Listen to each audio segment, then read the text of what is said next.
Welcome to Sense and Nonsense A to Z, where we pick topics based off of the letter of the day.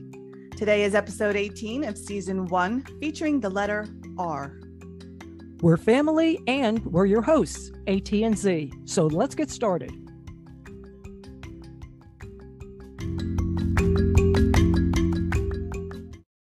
Hey there, Rosh Bas. I'm not even going to try that one. It's Kurdish for good day. Ah. Rosh Bas. Okay. So my Rangers. Yeah. As I predicted. Yeah. They're going into game 7 tonight. They are. Yeah. I saw that. Yeah. You were right. You were right. Hey, AT the Greek, what could I tell you? There's only one problem. What? They're playing in Carolina. The 3 games that they played at MSG, the Rangers won. The 3 games that they played at PNC, the Hurricane won. Both teams are so close. They're so competitive to each other. The home arena has been a real factor. So we'll see how this game 7 goes. My fingers are crossed. It's for the Metropolitan Division, and whoever wins will play the Tampa Bay Lightning. So that ought to be entertaining. I see. Well, I don't know who to root for. I'm wearing a hat. I know you're wearing the hat, but the Rangers were never my team. So I don't know. I used to like the Flyers a lot. Did you really? Yeah, the Boardwalk Bullies. Yeah. Mm-hmm. Yeah.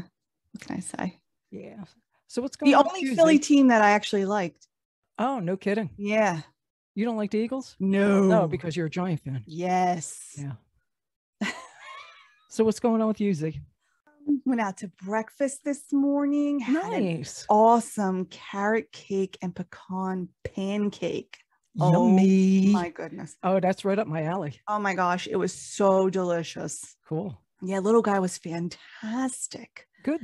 Fantastic. I'm so proud of him. Yeah. But we sat outside because it was just nice enough, a nice little breeze. Nice. Really nice day. Nice. Yeah. Cool. Yeah. Cool. Well, it's Memorial Day. Yes, it is. I have an issue. Okay. These people who say happy Memorial Day, it's like, no, please don't say that. You know what this is about? Yes, exactly. It's not just mattress sales. Right. Exactly. Yeah. It's more of a solemn holiday rather than a happy holiday. So it's a flag at half mast holiday. Exactly. Yeah. Exactly. Yeah. So I mean, I know we barbecue and stuff like that, but and we celebrate. It's a celebration, but it's not a happy. No. So I agree. Yeah. So you ready to get going? Yeah, let's do that. All right. I'm ready with the 10 questions R edition. Great. Okay. Do you consider yourself a risk taker? I'm going right in. Yeah. Right in with the first one. I would say, yeah. Are you really? Yeah, because I would, if I sat here and analyzed it, I would say no. But if I actually looked at the things that I've done in my life, actions. Yeah. Really? Yeah. I kind of am. Are you? Absolutely not. Zero risk. Zero. That's why my money's all in CDs and stuff like that. And see, I like to go to Vegas and play crap. Oh no, I can't do that. Oh yeah, I love that. Are you kidding me? When I used to go to Atlantic City, I used to take the $10 of coins, and buy a T-shirt with it. I came back with a T-shirt. No, I want to play. And if I win, that just means I get to play longer. I like to play. Yeah. Did you ever go with me on one of the bus tours? Because they give you $10 of, you go on a bus, they give you $10. That's where I got the $10 from. No. Yeah. Okay. Question number 2. Okay. Rice or risotto? Ooh. I know you like both. I do. I really do. But I'll say rice. Really? Yeah, because it's more versatile. I'm a risotto person. I do like risotto. I always have food questions here. Okay. I know. All right. Next question. Do you catch rainwater? No, but I should. I do all the time in the summer, not in the winter, just in the summer. Yeah. Yeah. I do. I even wash my hair sometimes in rainwater. I remember you saying that way back. I almost did it the other day. It was pouring. I was in North Carolina. I wasn't in New Jersey. I was in North Carolina. It was hot. Yeah. And it was pouring. Yeah. And we have this one downspout that's open. Water was just gushing. I ran and got a towel. I ran and got shampoo. By the time I came back, it started tapering off. And I'm like, bummer. Just missed. Yeah, I love doing that. Anyway. Okay. Another food question. Okay. Do radishes belong in a salad? I would say no. They belong on the side. I'm with you 100% on that. It's like, I don't know where else to put radishes, but I don't want them in my salad. Yeah, no, I don't like them in my salad. My granddad used to put them in water, cut them, the ends, put them in water, and then put salt on them and just like chomp them. Ew. Yeah. They're bitter. Yeah, but that's what the salt is for. The salt like eases impedes that a little bit. Yeah. Okay. Last time you saw a rainbow?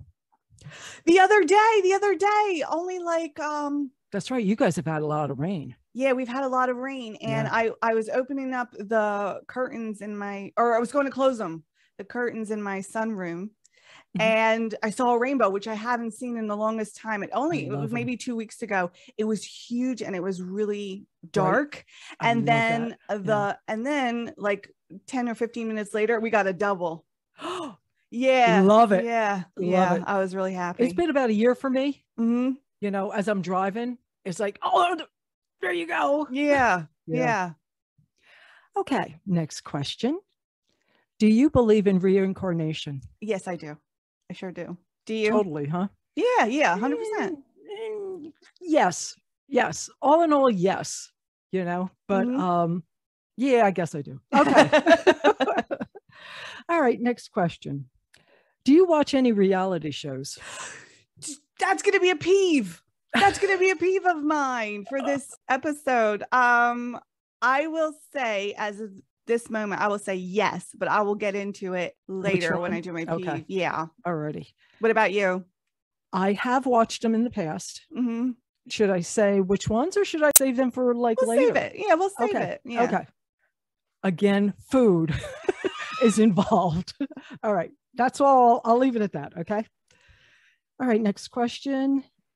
Is there a record that you'd like to break? Like a Guinness Book of Records, that kind of record. That would not a 45 or anything. Yeah. No. I hate that song. I don't think so. No. I maybe if I sat and thought about it, but I don't have my eye on anything. What would you like? Oh, well, age would be nice, right? Oh, as long as it's healthy. Yeah.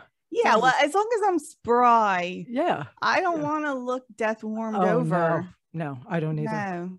But you remember we're in the Guinness Book of Records. You remember that, right? You and I. We are? Macy's Tapomania. Are you kidding me? Yes. Oh my gosh. Yeah. Every year it was more and more. And that's why you signed in. Yeah. When we went there. Yep. We used to do the tap. Yeah. Yeah. Tapomania. Yeah. Exactly. They don't do it anymore, by the way. Okay, next question. Do you still have your Raggedy Ann and Raggedy Andy dolls? I think they are in my mom's storage area in my old toy box, which I saw. We were watching something and there was, the Wonder Years, the new Wonder Years. It takes place in the 70s or whatever. And the girl had my toy box. Do you remember that like patchwork quilt looking one? Yes, I do. Okay, so my mom still has that in her storage area, and I think they're in there, but I'm not 100%. Yeah, I bought them for you. I know, because I worked at that company. Yeah. Okay, last question. Okay, it's more of a figurative question rather than a literal. Do you have a pair of rose-colored glasses? No, I don't either. I really don't. No, I got to see things for what they are. Yeah, me too. I try to look for the positive, but I'm not. I do too, but I kind of see things for what they are. I try to at least. My glasses are pretty clear. Yeah. All right, so that was it. Good questions. Yeah, there's a couple food. Yeah, a couple food. Got to leave those in there because it's important. I thought you were going to ask me about rice pudding, to be honest with you. Because I used to make rice pudding. Oh, I loved her rice pudding. Yeah. and you put vanilla ice cream in it. Oh, it's just the best. I never did that. I always just would douse it with cinnamon. Just like, well, yeah, that's a given. Yeah. But you put vanilla ice cream with the rice pudding. It's like my favorite.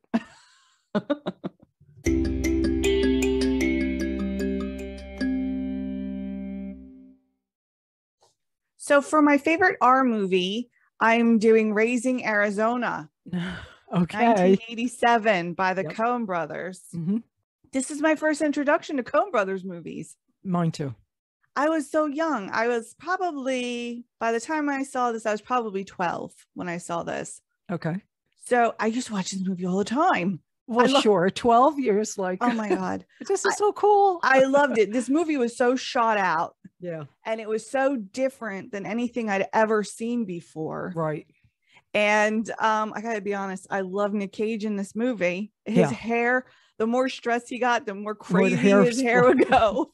Flopping out. Yeah. Yeah. And as much as I love Nick Cage, Holly Hunter she was good. Made this movie for me. I think so too. Yeah. So Nick Cage plays H.I. McDonough, or Hi. Yep. He's a career criminal and he robs convenience stores, but he does it without any live ammo. So he always gets parole. He always gets out. And Holly Hunter plays Ed, short for Edwina, who was a police officer that took his prints and mugshot every time he was arrested. And the Coen brothers wrote this for her. So, oh, no kidding. I didn't know that. Yeah. Okay. There are so many lines from this movie that I'll just say in my life. But one of the things that I always think of when I think of Holly Hunter is turn to the right with this movie. She would say that to him every time he would come in and get his mugshot taken. I love her in this movie. She's so Southern in it, but at the same time, they like kind of smush it and make it this nondescript Southern because it takes place in Arizona, in like Tempe, Arizona. Yes. So she's like, the second time we see her, her turn to the right is pitiful because she's like, turn to the right. And he's like, what's the matter, Ed? She's like, my fiance left me. What the hell is a fiance? It took me the longest time to figure out that she was saying fiance. Even though he says, your fiance left you, you know, he's a damn fool, you know, this whole thing. And I was just like, oh my God, that's so funny. Do you know a lot of people do parodies of that part? It's all over Facebook, all over YouTube. They do the whole thing. It's like, yeah. A couple of the different scenes, you see that all over. People do parodies of it. It's so funny. I mean, it's so good. And she's so good in this movie when after they get married and they find out that they can't have kids because she's barren. Right. She's crying and she is just like crying in the most ridiculous way. You know, he's like, Ed was inconsolable, and she really is inconsolable. You know, I mean, it's great. So they hatch this plan that they're gonna take a child.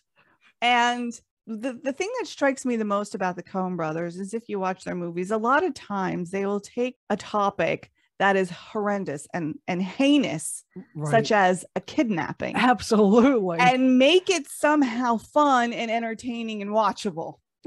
You know, because this is a horrifying experience, you know, and it's a heinous thing to do. Terrible. It's like the worst thing. Absolutely. It's the worst thing. And yet. But they had 5. Those people had 5 kids. They had 5. They had more than they can handle, right? Exactly. So they rationalized the hell out of this thing. Exactly. And I mean, almost like, are they really going to even notice? I know. I mean, ridiculous. I mean, they do notice. Ridiculous. And I know. But almost immediately, I mean, they have the kid in a car after they take the car, and immediately they're second guessing it, right? Yeah. It's like, do you think his mama will miss him? You know, I mean, overly. It's like, yes, I do. And he's like, no, she's got 4 more. She'll be fine. That's what I'm saying. No, you know, I think you even noticed. Come on. That's another scene that everybody does parodies. I love him. I love him so much. I know you do, honey. I love this movie. It's so ridiculous. It's so shot out. They don't even make it one night. before they've got jailbirds at their house, messing everything up. They're fighting about it. They're everything is falling apart like instantly. Yeah. They did not think this through at all. When people ask him what's the baby's name, they're like Junior. Ed Junior. And if they ask her, it's Hi Junior. I mean, they did not think this through. Yeah. They had no plan. Right. And then they had this crazy bounty hunter after the baby. Yeah. Yeah. And he was wild. And Hi was having premonitions and everything that he unleashed this thing from hell upon his family. He was smoking cigars and riding a bike, but it wasn't a Harley, it was a Honda. And he had baby shoes hanging off of his belt or whatever. And the whole thing was crazy. So anyway, he goes to the dad, who's Nathan, Arizona. And he says, you've got $25,000 reward up for the baby. I'm going to find that baby, but I'll only give him back to you if you give me $50,000. And I'll kick the people's butts who took him too. And he was like, this is extortion. He's like, listen, on the market, I can get $50,000 for this kid. So, it's up to you, whatever you want. So they do have a confrontation. Another line that sticks out from my mind is he gets the baby. And Holly Hunter's character, who is now dressed in her police uniform again, is like stalking up to him. She's like, give me back that baby. Give me that baby, you warthog from hell. Right. Oh my God. So they, have this big knockdown, drag out fight. Him and Hi do, and Hi winds up blowing him up, and he does make a pig squeal when he blows up. They wind up taking the baby back because they know that they have messed up, and this is like the wrong thing to do. And Nathan finds them in the nursery, and he forgives them, and he he tells them to stay together because even though they were like ready to break up, he's like, don't stop trying. He has compassion for them. He tells them to sleep on it before making any decisions about anything. And he lets them leave, and he doesn't take any action or anything against them. And it's left a little ambiguous. You don't know. Hi's having another premonition dream where he sees little Nathan Jr. grow up, and they're proud of him from afar. But then he sees him and Ed as really old people having their family over, and all their kids and grandkids come over, and they're not messed up or anything. And he's like, maybe this was a wish of mine, but maybe we did okay, basically. And you never know if they do or not, but it just ends there with hope that everything's okay. But it's a crazy movie. It is. What'd you think of John Goodman? Oh my God. He screams so much in this movie. He screams constantly. And like my favorite part is where they go rob a bank. Oh God. And then they leave the baby behind after they took the baby. And they're screaming at each other. And he's hitting the dash. I know. And he's hitting it's just like the roof of everything. And they're just screaming. Everybody was good. They make it fun, and they make it entertaining, and they make it some more than it should be. Because like I said, they took this topic that shouldn't be in any way fun and entertaining. In a comedy. Yeah, exactly. And they made it into one. And they had like no money, like $5 million to make this movie. It's one of their first ones, I think, right? It is. Yeah, I think it's the second one that they made. They had, I think so too. They were going to do another movie, but the budget for that movie was $40 million, and they couldn't get the studio to sign off on it. So they wrote this thing. And I love this movie. I think it's embedded in me. I've watched it so many times when I was a kid. Like there's this one part. But you like The Big Lebowski better. Yeah. Okay. But I like The Big Lebowski better because it's a little bit more sophisticated. I think it's a better movie too. Yeah. But like this one, I love because it's nostalgically my first introduction to them. He goes to rob a convenience store after they have the baby because everything's falling apart, and he loses his job and everything. And he goes in the convenience store and he steals a pack of Huggies, and hear the cops come, and she's like sitting in the car with the kid, and she hears it, and she's like, "You son bitch! You son bitch!" She yells at him, and he sees her. He's like, "Whoop!"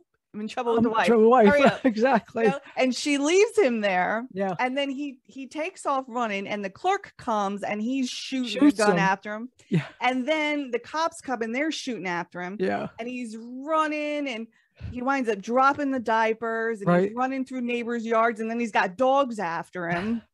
And he's running and he's running, and he's got people shooting after him, and he's got these dogs coming, and he runs, and then he goes into the grocery store and he tries to get another pack of Huggies, but that doesn't work out. And then she finally decides she's gonna come pick him up, so she comes and she gets him, and they're having this fight about how he's not setting a good example for Junior. And yeah, and High's saying, well, Nathan Jr. accepts me for who I am. He goes, oh, turn left here, honey. And you know, you can't make me be something other than I am. They're having this argument. They pick up the Huggies and they go on. They circled around and picked it up. Yeah. I know. It's Funny. like, oh my God. It's just the movie is shot out. Like I said, it's completely shot out, but it is fun. And if you've never seen it and you like the Coen brothers at all, and you gotta like spoofs and stuff like that in order to watch that, for sure. Did you've seen this movie? Mm-hmm. Did you like it? Yeah. Yeah, it's crazy, right? Yeah, it's just plain old silly. It's just silly, you know. I know. But I like the Big Lebowski better. I do like the Big Lebowski. Did you ever see Oh Brother, Where Art Thou? No. Oh, Holly Hunter's in that one too. That's another Coen Brothers movie. Yeah. Mm-hmm. Yeah. She plays George Clooney's wife in that. It's funny. She's good in it too.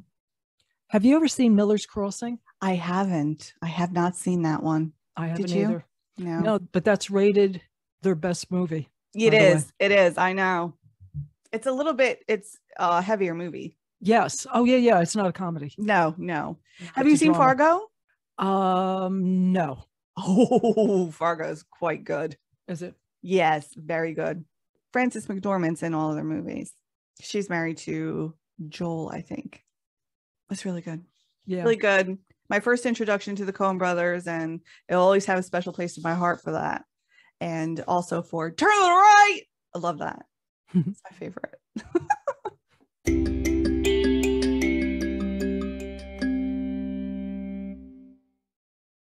Are you ready for our peeves?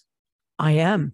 All right. Is it a prop or is it a peeve? No, it's a peeve. It's a peeve. Okay. Yeah. I've got a peeve too. Okay. So my our peeve is reality TV. Okay. Yeah. Do you watch reality TV?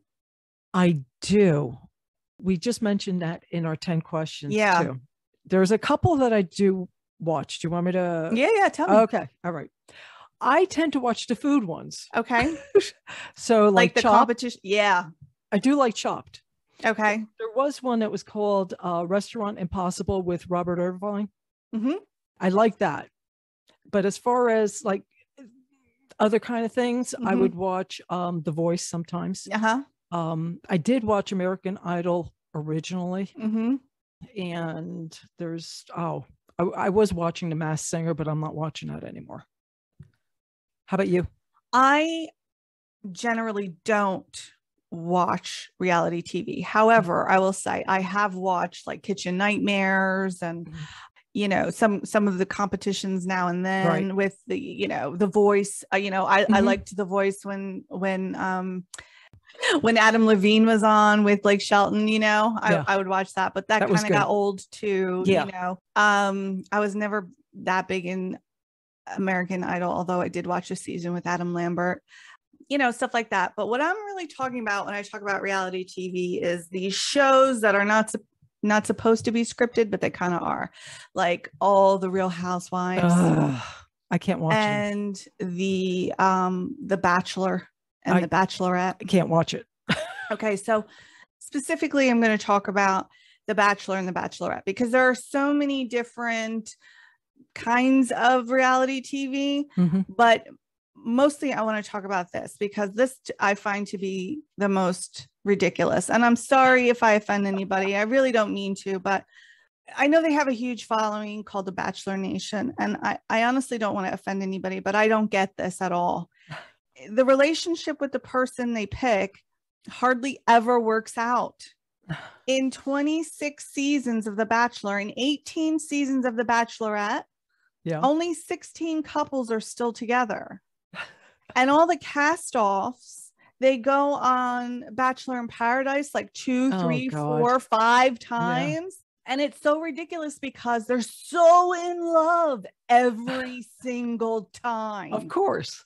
They're always so astonished that these relationships don't work out. And it's like, of course they don't work out, because life doesn't occur in this little vacuum of a mansion or a little island.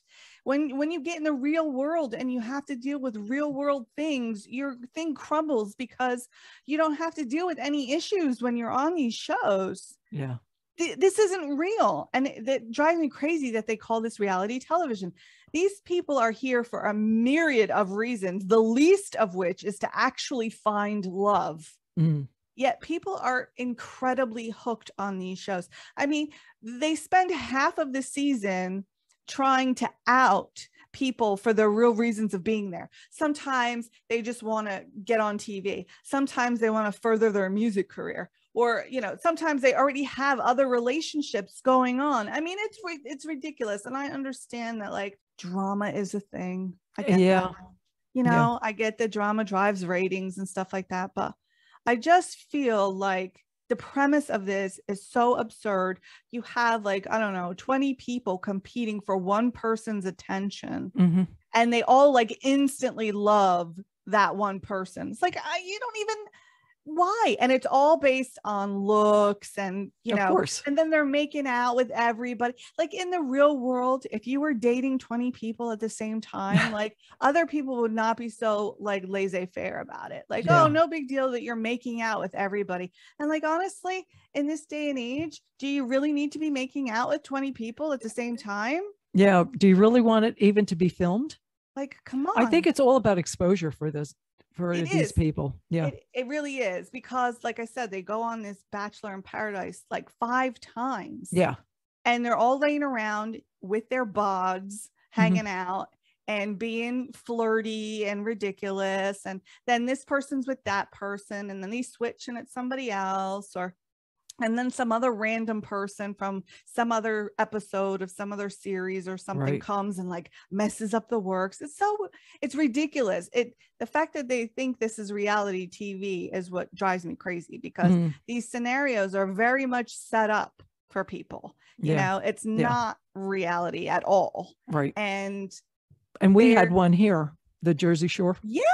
The Jersey Shore ones is just like, that is not how people act. No, I'm sorry. It's not how we act in New Jersey. Sorry. It's not at all. And like, being from there, you know, people are like, hey, you're from Jersey. And it's like, no, I never met a person who talked like that. First of all, nobody acts like Snooki. All right. Nobody that I know acts that way. It just gives you a bad feeling about people who come from that area. Like the Real Housewives of Atlanta. I got news for you. Those people are not the Real Housewives of Atlanta. Maybe the Real Housewives of Beverly Hills, but like, that's about it. Housewives don't act like that. No.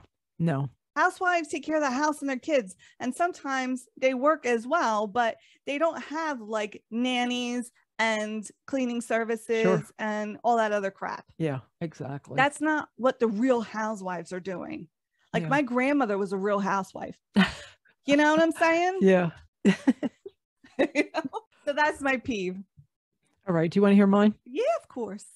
Okay. So, you know how you get like a group email? Yeah. You know, I'm still working. So I get these group emails all the time. And it gives you like something like, hey, by the way, blah, blah, blah, whatever it is.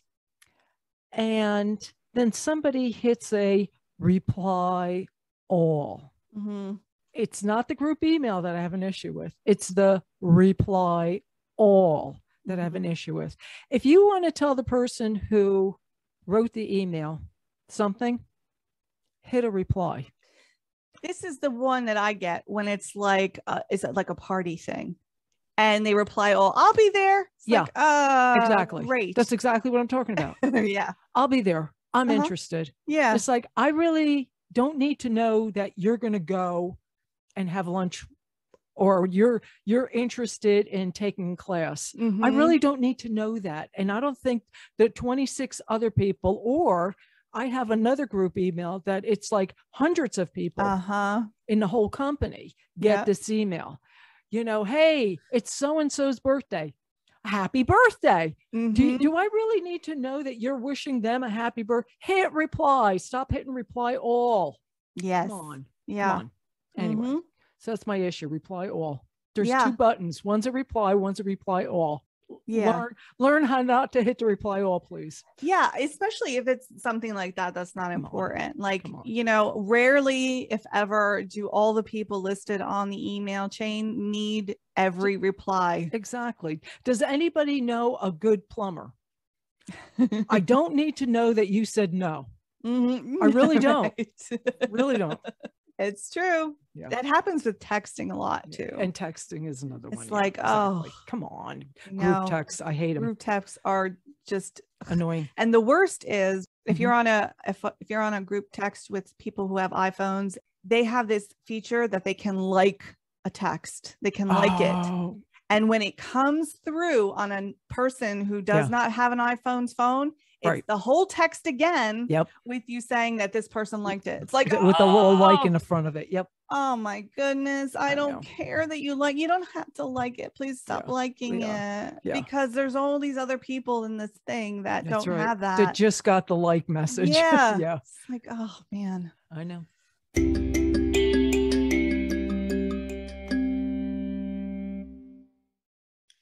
Okay, I have chosen for my favorite R actor, Ryan Reynolds. Great choice. Thank you. Yep, I like him too. Ryan Rodney Reynolds was born on October 23rd, 1976 in Vancouver, British Columbia, Canada. Yep. October 23 is the day of conflicting karma. October 23rd, people have a talent for improvisation. Because their charisma and well-developed sense of humor, they can be popular figures. Which makes him a perfect host for SNL, of which he did 3 times. And they are magnetically attracted to adventure and challenge. Often they take on the role of the hero or heroine coming to the rescue. They frequently find themselves in the thick of exciting situations, and those born on October 23 who succeed are usually highly adept at handling emergency situations. And then another person who was born on October 23rd is Johnny Carson. Okay. So I think that's a good quality to have as a talk show host. Sure. Lately, the action comedy has kind of been his niche. And I'll be honest, I don't hate that. No, I like that a lot. Yeah, I like his humor very much. Me too. Recently, he starred in The Adam Project in 2022, which I liked very much. Red Notice 2021 with The Rock, Dwayne Johnson. I should call him the Dwayne Johnson now. And Gal Gadot. And he also did Free Guy with Jodie Comer and Taika Waititi. And I loved Free Guy. There are so many pop culture references in Free Guy. I mean, it's very self-serving to him, but they've got all kind of stuff, good stuff in there. In 2017, he did The Hitman's Bodyguard with Samuel Jackson and Salma Hayek. Right. Oh my God. I love this movie. They made another one, but it wasn't as good because they threw everything they had at it. You know, the kitchen sink, there's like, it's go, go, go, like the whole time. But The Hitman's Bodyguard was really like about the relationship between him and Samuel Jackson, and it was really well developed, and I just really love the way they do it. It's so funny. And also I love it because Salma Hayek's character taught me how to curse in Spanish, and I really like that. But the most famous thing, and probably the thing I love him for the most in this action comedy genre, is Deadpool. Of course. Yeah. That was in 2016, and they did a second one, and they're working on a third. And he plays Deadpool, which is a character in the Marvel universe, but he's more on the X-Men Hugh Jackman side than on the Iron Man RDJ side. Got it. I'm looking forward to the third one. I hope they continue in the vein of letting him do what he wants to do. Because I hope so too.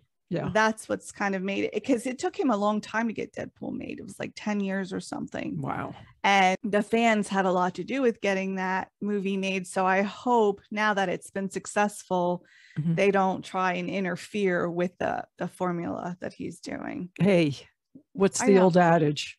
If it works, if it ain't broke, don't fix it. Exactly. Yeah. But he's got other sides to him. You know, he's a pretty well-rounded actor. He's done the rom-com. We've talked about it before. I love The Proposal with Sandra Bullock in it. Definitely Maybe and Just Friends. And then he's got like some bits with the kids stuff. He's done Pokemon, Detective Pikachu, and he did The Croods, which coincidentally was with Nicolas Cage and Emma Stone. And I love the Croods movies. They're really good. And then some straight comedy stuff like The Change Up with Jason Bateman and Leslie Mann and Olivia Wilde. And this is probably one of my favorite movies for some reason. Like, Ryan Reynolds' character is filthy in it. He's filthy. His mouth is filthy. But for some reason, him and Jason Bateman work so well together. And it's a movie. Have you ever seen The Change Up? I have not. No. Oh my God. They switch bodies. It's one of those. Okay. One of those. Okay. Yeah. And, you know, we've all seen the switch bodies thing before. Sure. But the way they do it is really funny. And I love it, you know. Plus I like Leslie Mann a lot. I think she doesn't get the credit that she deserves. I first saw him in Van Wilder. Yes, and that's another one in 2002. That was a huge breakout role for him. Absolutely. And anything after that for a while, it's like, hey, isn't that Van Wilder? Yep. Yeah, I think it took him a little bit of time to kind of break out of that it's Van Wilder kind of thing. Yeah. I think his Twitter is even at Van Wilder. Oh, really? Yeah. That's funny. So, I mean, he's not ashamed, but you know, he shouldn't be. Yeah. But in 2011, when he did The Change Up, he also did Green Lantern, which he is ashamed of. Exactly. He is so ashamed of Green Lantern. That is Green Lantern. Yeah, I know. He apologizes for that movie constantly, poor guy. But when I first saw him was in Two Guys, a Girl in a Pizza Place, which was a TV series. And you can't really find it now, like on any of the streaming services or anything. Like when I search for it on Amazon, it doesn't come up. And then he does also the straight drama stuff with, you know, he did Safe House with Denzel Washington, Selfless with Matthew Good and Ben Kingsley. And I just watched Woman in Gold from 2015 with Helen Mirren. Wow. And he does have, in all of these roles, even the serious drama roles, there is a bit of humor that he injects in each one. Not that they're necessarily laughed out funny, but a lot of times it's in a sarcastic way. It's like sarcasm in there. And it's so much a part of him that I feel like he just brings that wherever he goes. And, you know, he gets into epic Twitter wars and Instagram wars with his wife, like Lively, which are hilarious. And then other people chime in on them. And he's got like feuds going, like friend feuds going with Hugh Jackman. That's a huge one. And I just think it's funny, like Hugh Jackman stars in The Music Man on Broadway, and Ryan Reynolds sent him pictures of himself. Oh, no kidding. Well, just saw him today, as a matter of fact. Oh, did you? With his Mint Mobile commercials. Oh, yeah. Yeah. They're funny. They're funny too. Yeah. I mean, and his aviation gin commercials are funny as well. He's got his mom in one of them. Yes. Talking and correcting him throughout the whole thing. He's trying to make a cocktail and she's like fixing his clothes and stuff. So funny. I love that about him. I love that sense of humor. Yep. And he's definitely. And he's pretty versatile too. He is. He's very versatile. I like pretty much everything he's in, with the exception of the Green Lantern. I'm sorry, Ryan, but if he's in it, odds are good that I'm going to like it. There's this one that he did in 2015, and I don't think I'm going to be able to see it. It's called Buried, and he's buried alive in a coffin. And I think I'm going to skip that one because that scares the get it out of me. But all the other ones, even The Voices, he did this movie called The Voices, which is really messed up, but I liked him in it. So Yeah, Ryan Reynolds. He's a favorite, and he's having a moment. I think the last decade, really, he's been having a moment, but I hope that he can keep riding this out because I really like him and really I like to see what he's doing. Yeah. Anything else you'd like to say about Ryan Reynolds? No, he's adorable. He is adorable. Never hurts to be adorable. No, he has an adorable personality, has adorable aura, Yeah. And I also like the fact that he likes his wife to shine too. Oh, that's the best. It's the best. He's so supportive of her, and that's a good thing. I like when celebrity couples are actually supportive of one another. You can feel that. I like that. Yeah, me too. Yeah. When we were talking about what we're going to cover for the letter R, and you and I were going back and forth, there's so many people that you could cover for the letter R. There's just so many. But this one kind of stuck for me. It's Ron Howard. Okay. Pretty much because I grew up watching him, and he's a few years older than me. He was born Ronald William Howard on March 1st, 1954 in Duncan, Oklahoma. Both of his parents were actors, and his younger brother, Clint, is an actor as well. He was a cute little redhead kid. Mm-hmm. He started doing little TV appearances. He did like Dennis the Menace. He was on like The Twilight Zone, just little parts. And then he got the Andy Griffith Show. Mm-hmm. From 1960 to 1968, he was Opie Taylor. And yes, he was. To this day, I think people look at him and see Opie Taylor. Well, the ones who were alive when he did that. Yeah, of course. Yeah. Oh, Paul. It started in black and white, and then it went into color in 1965. Within that time, he also did The Music Man, and I remember that very well because that's one of my favorite childhood movies. And I love Shirley Jones. He was so cute. He sung, he played the trumpet, but it was just so cute. And then, of course, he did American Graffiti, which was huge. That was huge. 1973. Huge. Mm-hmm. From that, Happy Days was inspired. From 1974 to 1984, Richie Cunningham. Yeah. He got a Golden Globe as a Best Actor. That's the one I remember because I used to watch reruns of the Happy Days all the time. So Richie Cunningham is, he's my Opie. Exactly. Yeah. He started going into directing. 1977, he started with Grand Theft Auto, of which he wrote with his dad, and he starred in.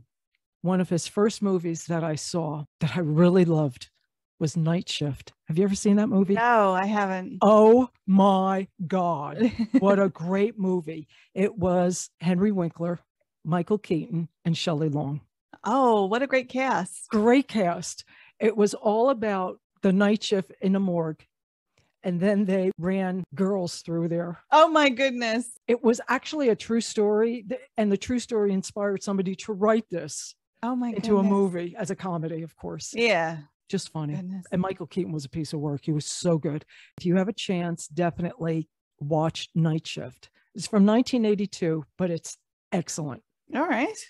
Then came Splash, 1984. Oh, doesn't everybody? Oh, I hope so. Tom Hanks, Daryl Hannah, Eugene Levy was in it. I know. John Candy. Oh my goodness. It was another great movie. Then the next one was one of his biggest ones, Cocoon. Yeah. 1985, with some seasoned actors. Ron Howard won a Saturn Award for Best Director. That movie was huge at the time. It was huge. One that changed a lot of people's lives, I've heard, was Parenthood. With Steve Martin. Yeah. And Rick Moranis. That was back in 1989. Next movie, Backdraft. Oh, I love that movie. Absolutely. 1991. Oh my God. I know. Kurt Russell, another great movie. Amazing. Okay. Then came a huge one, Apollo 13 in 1995. That was huge, that movie. Another Tom Hanks. Yeah. Huge. Houston, we have a problem. Yeah. Multiple awards. He won 2 Academy Awards. Amazing. 1998, From the Earth to the Moon, another Tom Hanks. He co-produced and won a Primetime Emmy Award for that one. How the Grinch Stole Christmas in 2000. And then one of his best, A Beautiful Mind, in 2001. It's a great Russell movie. Crowe. Yep. Multiple awards. Yep. 4 Academy Awards. He won for Best Picture and Best Director. And he also won a Golden Globe. I love that movie. I love the story of John Nash. And I felt like a lot of times people that are brilliant like that, they have mental issues. Mm-hmm. And it was really interesting to see how he lived in this world. And he thought for years and years and years that things were real, and they weren't real at all. Right. And then once that realization that they weren't real overtook him, then he just by himself, using his own mind, kept himself out of it. Yeah.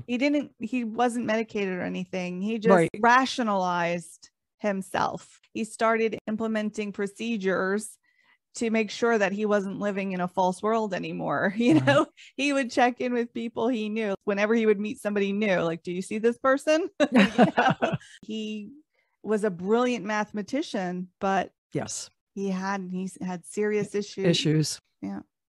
Then came Arrested Development, which he co-produced and narrated, which won a 2004 Primetime Emmy Award for Best Comedy Series. You watch Arrested Development, don't you? No, I don't. Oh, you don't? No. Okay. Mm-mm. Nor do I. No, I don't watch it. Yeah, I don't know why. There's probably something we could watch. I don't know. I've tried a couple of times, but you've tried. Okay. I love Jason Bateman. Mm-hmm. You know, and his family treat him so poorly. Yes. That's tough for me. Oh, okay. Then 2005, Cinderella Man. 2006, The Da Vinci Code, another Tom Hanks. Yeah, that was big too. That was huge. Yep. That book was big. Yeah. It was huge. Yeah. And then the movie was too. Mm-hmm. 2008, Frost Nixon, which was nominated for Best Picture. He's also done Curious George's animated series. He co-produced, which had won 2 Daytime Emmy Awards. Little guy likes that. Oh, I'm sure. Yeah. He also did a documentary on the Beatles, 8 Days a Week, which won a Grammy Award for Best Music Film. One of the busiest guys in Hollywood, right? Yeah. He also teaches a master class. And he's incredible. And he still guest stars and stuff. He is amazing. Mm-hmm. He's down to earth from like day one. You could see that. Then in 2020, he directed and produced a documentary called Rebuilding Paradise, which was about rebuilding the town of Paradise, California after the 2018 fires. Mm-hmm. Some of his recent stuff, last year, he did a book tour with his brother. They just wrote a book called The Boys. It's a memoir of Hollywood and family. Cool. Yeah, pretty cool. He did Drew Barrymore. He did The View. Mm-hmm. I recently saw him on Colbert with Chef Jose Andres, a new documentary that was just released in March. It's called We Feed People. It's about World Central Kitchen, who is currently in the Ukraine. Mm-hmm. He's currently working on Willow, a sequel series for Disney Plus based on the 1988 movie that he did with George Lucas. I loved that movie. He's working on 13 Lives. It's a survival drama that he's directing and co-producing. It stars Viggo Mortensen, Colin Farrell, and Joel Edgerton. Right. All in all, he's been nominated for 41 Academy Awards. He's won 9. Jeez. He was personally awarded National Medal of Arts in 2003, inducted into the TV Hall of Fame in 2013. He has 2 stars on the Hollywood Walk of Fame, one for his TV stuff, one for his motion picture stuff. Guy's amazing. Huge catalog. Yeah. You know, whenever his name comes up, like you talked about before, he's really down to earth. Yeah. He just always seems like a really good guy too. Yeah. It's never that he was a difficult director to deal with or a difficult actor or anything. Bryce Dallas Howard is now directing and everything. And she always references her dad as this great resource for her. And he's so generous and he's so willing to help her. And not just her, though, others who have broken into directing from being actors, they have nothing but good things to say about him. And now he is teaching a masterclass on it. So that's so generous, you know, such a generous thing to do. So just a good guy. I believe so. From what I've seen, you know, I've seen him with Conan. I've seen him with Colbert, Seth Meyers, with Drew Barrymore. I mean, down to earth every time. And Yeah. I don't think that's an act. I think that's true. I think so too. He just seems like a very genuine, humble person. Yeah. Yeah.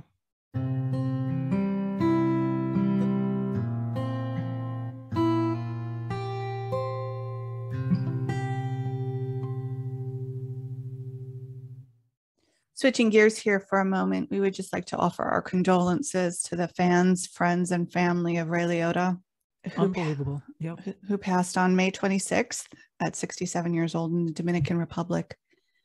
Born in Newark, New Jersey, though. He was in 1954 on December 18th.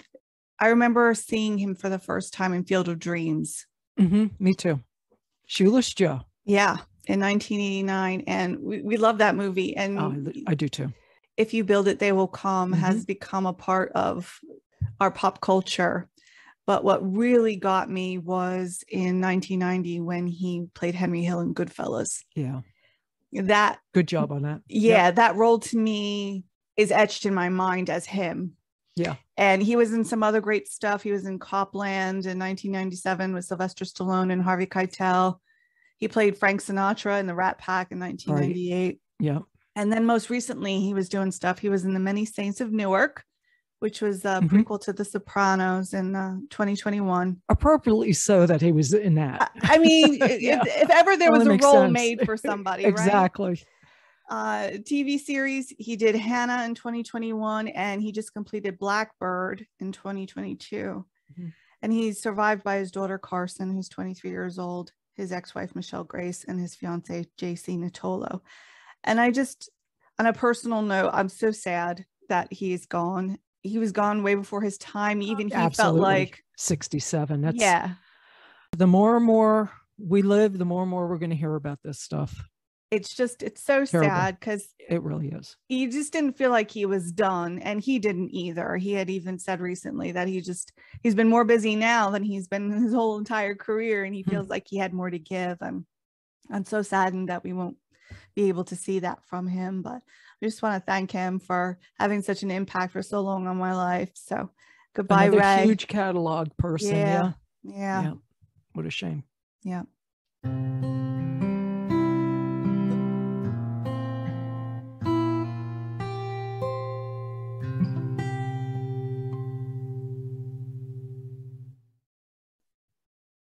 I have prepared our Sense and Nonsense game. Okay. Our edition. All right. The category is recycling. Oh boy. Okay. I know it's getting pretty deep here. I know. Yeah. All right. First question, sense or nonsense? Only 1% of plastic bags are recycled in the US. Sense. You are correct. 99% ends up in landfills or as pollution, like in the water, in the sewer system, that sort of thing. Terrible. Fantastic. The US uses 14 trillion plastic bags a year.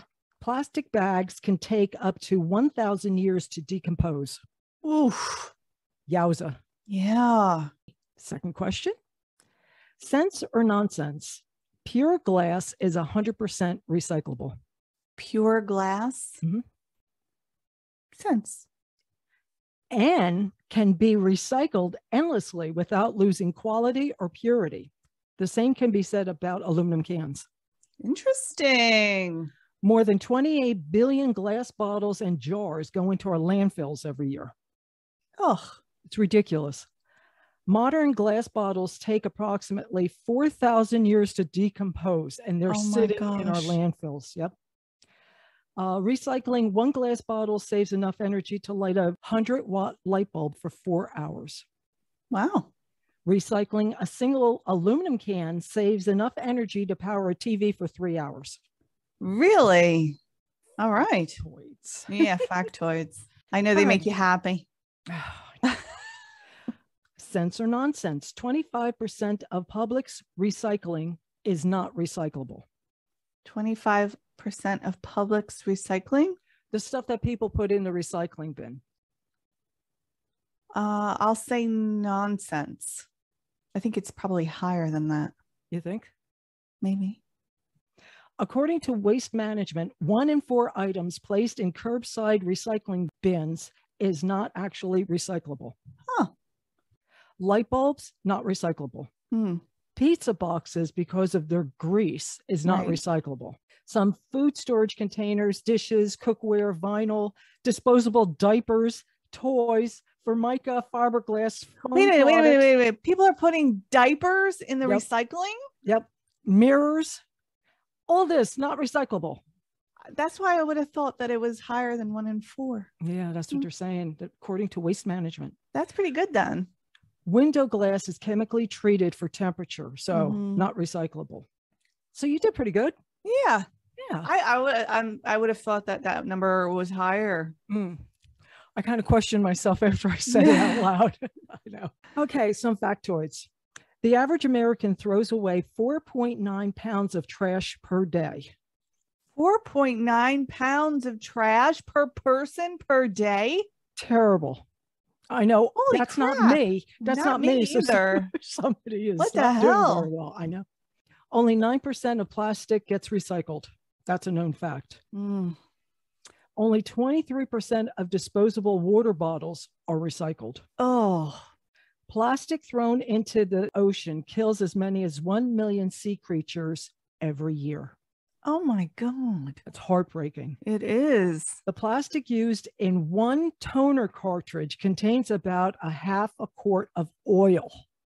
What? We've got to do much better with these cartridges. Oh my God. Terrible. Each ton of recycled paper saves 17 trees, which in turn, those trees could absorb 250 pounds of carbon dioxide in the air each year. Approximately 1 billion trees worth of paper are thrown away every year in the US. God.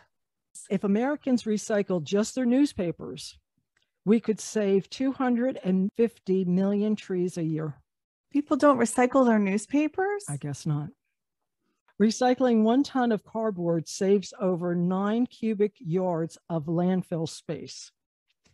On average, per ton trash costs $30 to recycle, $50 to send to a landfill, and $65 to $75 to incinerate it.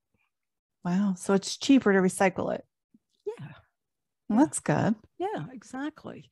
I wish that they would come up with something for batteries, because I know we're very wasteful on the batteries. We're very terrible with batteries. Yeah.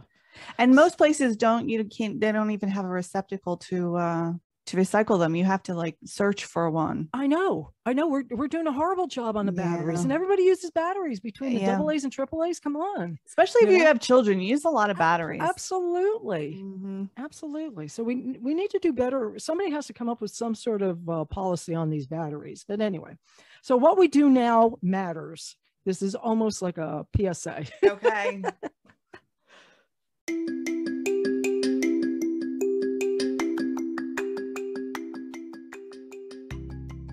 Since it is Memorial Day, I just want to say a couple of things. Okay.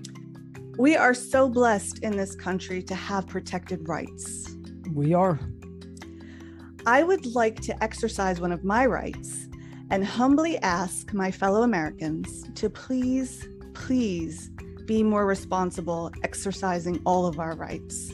Sometimes in our haste to exercise or protect our own rights, we forget others have rights as well.